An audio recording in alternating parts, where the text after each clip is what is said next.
Assalamualaikum warahmatullahi wabarakatuh. Perkenalkan, nama saya Muhammad Raka Pratama dari semester 3A.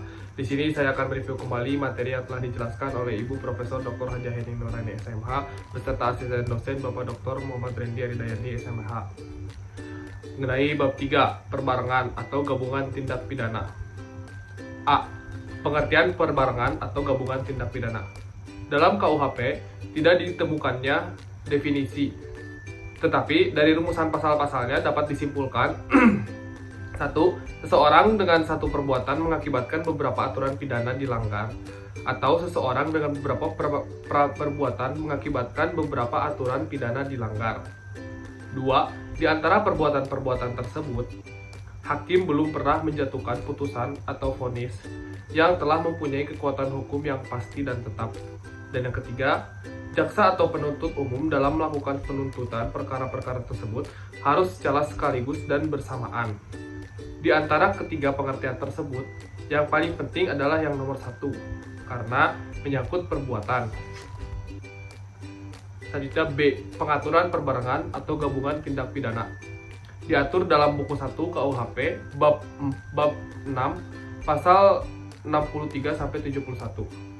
1. Perbarengan peraturan atau konkursus idealis diatur dalam pasal 63 KUHP. 2. Perbuatan berlanjut diatur dalam pasal 64 KUHP. 3. Perbarengan perbuatan atau konkursus realis diatur dalam pasal 65-71 KUHP. Konkursus idealis dan konkursus realis adalah bentuk konkursus murni, sedangkan perbuatan berlanjut adalah bukan bentuk konkursus murni. C. Sistem pemidanaan. Perbarengan peraturan atau konkursus idealis. Dalam konkursus idealis, perbuatan yang dimaksud ialah perbuatan jasmani atau material handling, yaitu perbuatan yang tidak dapat dipisah-pisahkan. Dalam pasal 63 KUHP, aturan yang dilanggar harus berbeda atau lebih dari satu aturan pidana. Tetapi, dalam praktek sering terjadi beberapa perbuatan yang hanya melanggar satu aturan pidana. B. Perbuatan berlanjut atau fortgesetzt handling. Menurut pasal 64 ayat 1, berlaku sistem absorpsi, yaitu hanya dikenakan satu aturan pidana, dan jika berbeda-beda dikenakan ketentuan yang membuat ancaman hukuman pidana pokok yang terberat. Pasal 64 ayat 2 merupakan aturan khusus dalam pemalsuan dan perusakan mata uang. Pasal 64 ayat 3 merupakan ketentuan khusus dalam hal kejahatan-kejahatan ringan yang merupakan perbuatan berlanjut. Menurut MPT, syarat perbuatan berlanjut adalah 1.